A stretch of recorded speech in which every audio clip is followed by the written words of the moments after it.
I'm out in Colorado for a few days.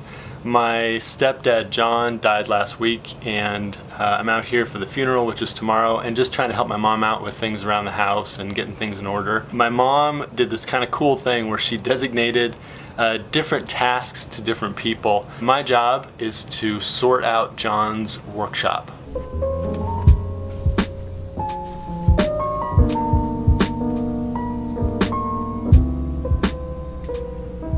So this is the workshop right here, and before we go in, I've got to say two things about John. He was one heck of a collector. I'm standing here in front of his collection of rolls for his player piano, and his whole house is full of things like this. Just meticulous collections of multiple items, usually the same thing in different variations. And he was a really meticulous builder. So before we go in the shop, which is really probably the most interesting shop I've seen ever, I've got to show you some evidence of John's really meticulous woodworking and his whole attitude towards specificity. John built this cabinet, for instance, and you can see just some really nice joinery here. Everything's really tight. It is plywood with a bit of faceplate on here, and check out the fit on these doors. Just really nice and precise, not warped or anything. Very clean magnets. And this is for his sound system. And talk about meticulous. Then you get into the Rolodex with all of his music actually on Rolodex cards by genre. And this Rolodex is another one just with just a catalog of all of his music. So really just meticulous. This is another one of John's cabinets where he has his music. These are actually records and sheet music by genre. And then all over the house I've encountered things like this. Switches for, this is for the fan up in the attic, and just with extra labels just to kind of give you a sense of how things work, and a maintenance schedule, oil fan annually. This kind of stuff is all over the house, really detailed notes and descriptions. And then when John had these cabinets built, he customized them with some little personal touches, and this is his pull-out spice drawer, which again, like the other one, it's just super precise, just like really nice action on it. Works really well, and he even manufactured these little Plex holders here, so you've got the plexiglass holding the spices in. This is the silverware drawer, where he also custom fabricated some dividers just to get his silverware separation just exactly right. This is with some more plexiglass. This is opaque Plex and some little aluminum fittings that he manufactured spec just to this drawer. And then John also built a couple of medicine cabinets, which I was kind of surprised. They look very standard, but again, precise stuff.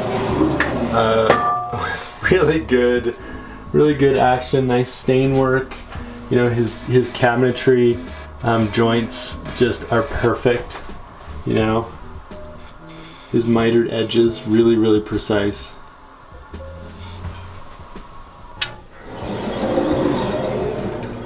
Just a perfect, simple medicine cabinet.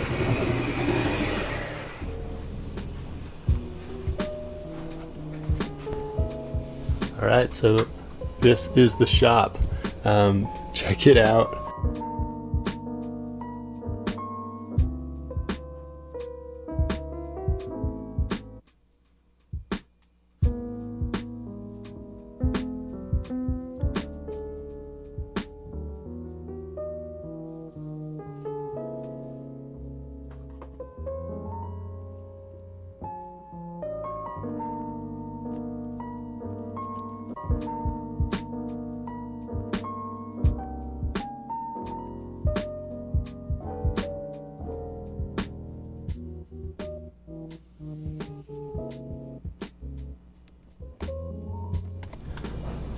Alright, so the shop will look, I think, like it's just a total shit show, and just crazy mess. But there's actually really an order to this shop. He's got a lot of stuff hanging up on the ceiling from the rafters, and those are mainly, in looking through it, just things like in packages, you know, fixtures and bolts and things like that. And the amazing thing about John, if you ever did any work with him, is that he would know just where stuff was. So he's got all kinds of brackets and hooks and things like that. In the back of the shop here is his wood. He did a lot of framing and building and a lot of stuff for his camera collection. And you know, over the years, I think as he got older, the stuff just kind of started falling off the walls. But basically, the organization is that's the wood right there. He's got most of his drills, corded drills in here. I don't think he ever switched over to cordless. I don't think he was into cordless tools. And personally, I don't think that's such a bad thing. Corded tools have a lot of power, and you never need to change the batteries. And this is his workbench here, and you can see it's just really loaded up here. But there's some really cool things going on. He's got a bunch of clamps, and there are even some examples like this one where, you know, there's like a work in progress. He was cutting this hose off. He's got this clamp too, and he's got some framing clamps over here. So he's got some pretty cool corner clamps. He's got a nice Delta drill press, kind of like the one I've got back in my shop. And, you know, an array of tools up on the wall. I think what happened over the years is that the clutter just kind of took over the actual workbench, so it's hard to get to the bench. But that shouldn't be too hard to clean up. Just kind of go through that. He's got, you know, things like a drill bit collection, a lot of assorted bits and whatnot. This is one of the really cool finds here, is he's got this, and I've never seen this before, I kind of had to uncover it. It's a multi-oil sharpening stone, and this guy's got 3 sides to it, 3 different grits, and you just kind of rotate them and sharpen on the sides. He's got a lot of oil down in the reservoir there. A lot of guys don't put quite as much oil on the stone as that, but I'm looking forward to getting that guy back in action. More wood down below, and in some of his shop drawers he's got more tools and notes and things like that.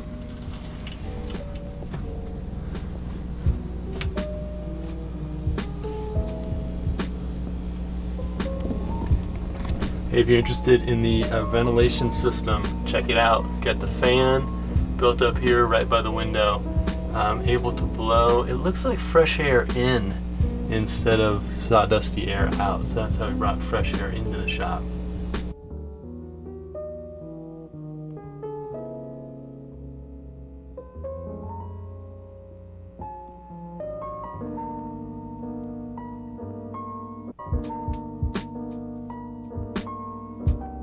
There's just some really old school features here.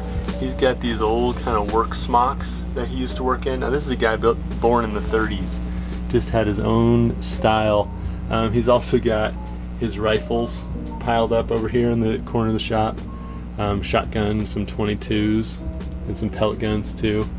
It's actually a pretty big workshop, going back this way about 10 feet and this way maybe 14, so there's some good space in here. It's just that the center has kind of been taken over by things being piled up here. So John's funeral is tomorrow, and cleaning up this workshop is definitely going to take me a bit of time. I've got to sort through everything, and you know, first phase will be taking some of that wood out and getting rid of a lot of the stuff that's hung up and everything on the floor, and then I'll sort of sort through the tools and really take a full inventory of what we've got here. Looking through John's things and thinking about him, I just cannot stop thinking about this idea of shop style and how we all have our own particular shop style. And you know, you've seen videos of people's different workshops. Some of them are just huge and expansive and open. Other people make do with a piece of a garage or a little bit of a driveway. My own personal shop is a little bit like John's, a little bit hodgepodge, but just a little bit more orderly. It's hard at this point to get much done because there's not a whole lot of room in here. But John's shop style is kind of like a fingerprint. He has so many things around here which helped him to be meticulous. Like tools of real specificity, but at the same time, while his work was really organized and precise, John's style in his shop is just all over the place and crazy. It was his shop, you know, it didn't need to be set up for anyone else. He wasn't down here making YouTube videos or anything like that. This was just a place for him to work, and he lived here in this house for, I think, 45 years, maybe 50 years. So a lot of work happened down here over the years of different kinds, and you can definitely see that in his shop style too. So ultimately for me, it's just a real honor to be able to go through John's shop and sort through what he's got and what can be given away and gotten rid of. It's going to take some time. There is quite a bit of curiosity in this shop and some wild stuff. A lot of duplicates of the same thing, and some items that I really do not even know what they're for or all about. If you've thought much about your own workshop and shop style, I would definitely be interested to hear what you think down in the comments. I'll be reading those comments as I sort through John's workshop.